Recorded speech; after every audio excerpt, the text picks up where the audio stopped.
everyone, welcome here. If you're new here, my name is Rebecca. If you're not new here, welcome back. Thank you for coming back and watching another video. So in today's video, I want to talk about 10 healthy habits that have changed my life. I realize now saying that out loud that title sounds a little bit dramatic, but honestly, it's kind of true. And I am a big believer in habit stacking. Once you introduce one habit in your life, it's sort of easy to pile more habits on top of that. So in essence, one habit can really change the way that you're living your life. And today's list really does span a lot of categories of my life, everything from work to eating to self-care. And I do want to preface this video by saying these are things that have worked for me. And some of these things are starting new habits, and some of these things are stopping old habits and replacing them with new. And if you continue to do some of these things and don't want to stop doing some of these things, like no judgment at all, I just thought that I would share. All right, with all that said, let's dive in. Is that a mosquito? I never see mosquitoes here. Get out of here. All right, the first healthy habit on the list is to put things away when you are done using them. This is something I've not always been the best at doing, but honestly, it's kind of a habit that developed really when I started adopting minimalism. One of the tenets of minimalism that has been really important to me is owning things that you really love and owning quality items over quantity.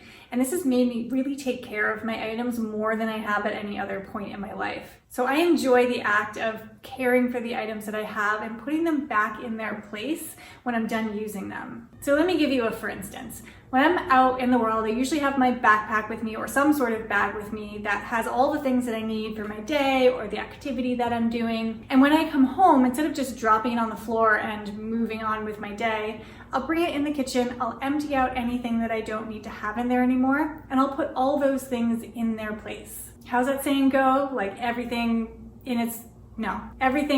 has a place and everything in its place. Yeah. So by doing this, not only am I getting my bag ready for the next time that I need it, but also it makes the house feel a lot less cluttered. Things are picked up off the floor. I don't just leave stuff on the counter. I do put it away. It just helps the house feel less cluttered overall. So the second healthy habit on the list is to get up at the same time every day. And I know everyone's life is structured a little bit differently and everyone has different responsibilities in the morning, but I found for me, even on the days when I don't have a lot of work or responsibility first thing in the morning, I still like to get up at a consistent time. And I found this helps a ton with my sleep and just my overall circadian rhythm and keeping that in check. Because if I had some days where I was getting up at 6:30 and some days where I was getting up at 9:30, my body just didn't have time to adjust between those two different times, and I would find myself super sleepy on the days when I had to get up really early or staying up way too late on the other days. It didn't work for me. So now on the days when I don't have to get up for something specific, I don't set an alarm anymore, but my body just wakes up usually around like 6:30 or 7. And I know it's difficult to have the perfect sleep schedule, and I by no means have a perfect sleep schedule, but I have found that getting up at the same time every day really helps, and then supplementing that with napping also really helps.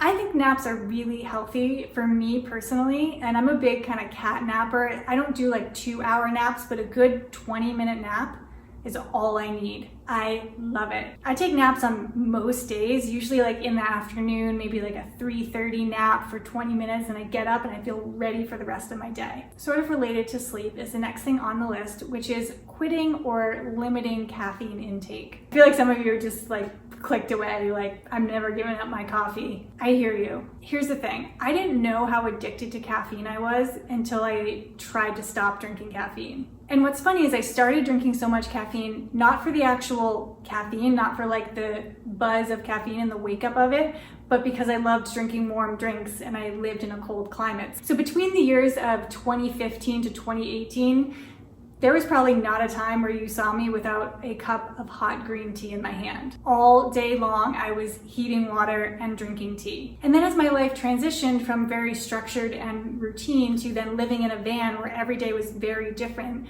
I didn't have the opportunities to have that tea at the same times every day. And I began to notice the impact of it. I was getting headaches, I was really lethargic, I was tired, and I had cravings for it as well. And all of that was really surprising to me because when I think of green tea, I think of antioxidants, I think of good things for your body. It doesn't seem as insidious as coffee. And so when I realized my dependency on it, I was like, I think I gotta take a break. And so my intention was just to take a break. But it's been years now since I've had caffeine, and my energy level, my sleep has really improved. And honestly, the best side effect of this for me is not feeling dependent on something, not feeling like I have to have this thing in my day to feel normal. I like to wake up and move through my day knowing that everything I need to feel my best and perform at my best, I already have within me. I don't need to consume anything to get me there. All right, so number 4 is kind of related to number 3 and really number 2 and ultimately the next one too. You see what I mean about habit stacking? Number 4 is quitting or limiting alcohol consumption. I don't drink. I could and probably will someday make an entire video about this decision and why I don't drink alcohol, but here's the short answer as it relates to this video. When I embarked on a life of full-time travel and living in the van,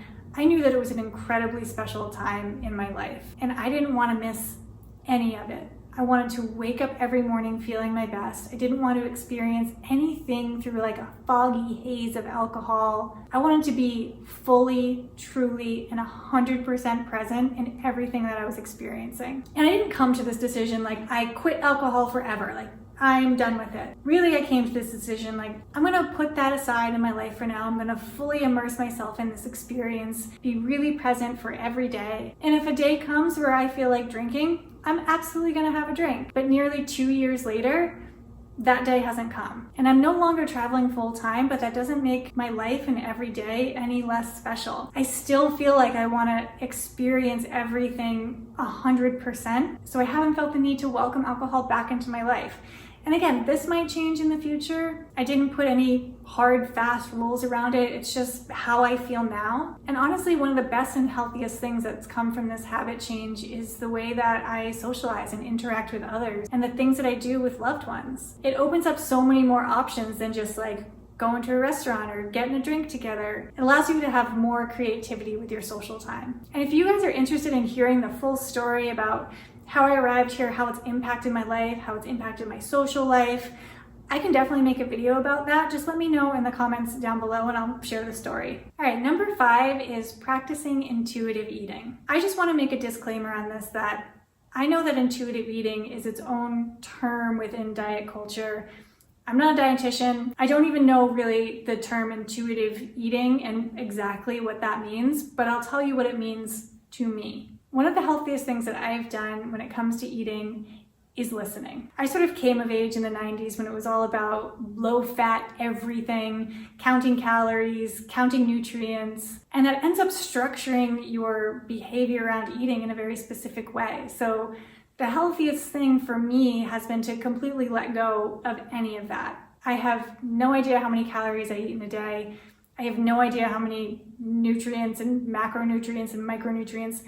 I don't know. What matters to me is how I feel and how I'm able to function with the food that I consume. And for me, it's really been about shifting my eating paradigm away from what I want or what I feel like I should eat to what I feel like I know will make me feel good.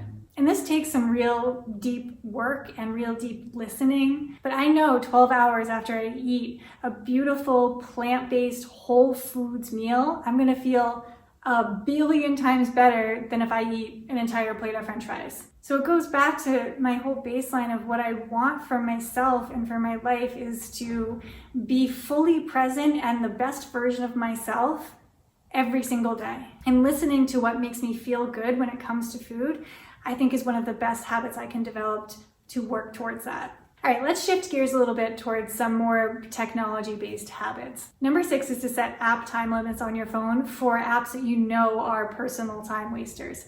So I've done this for me for social media. So Instagram and YouTube are the top social media platforms that I use.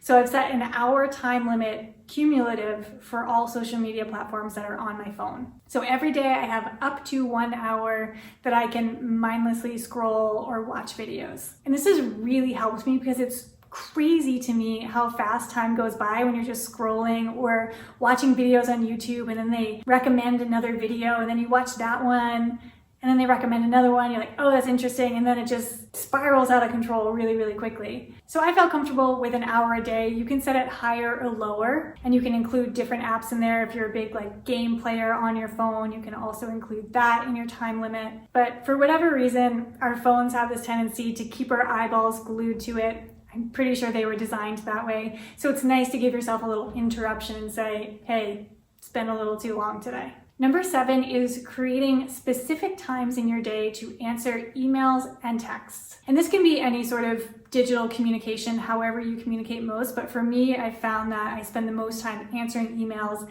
and answering text messages.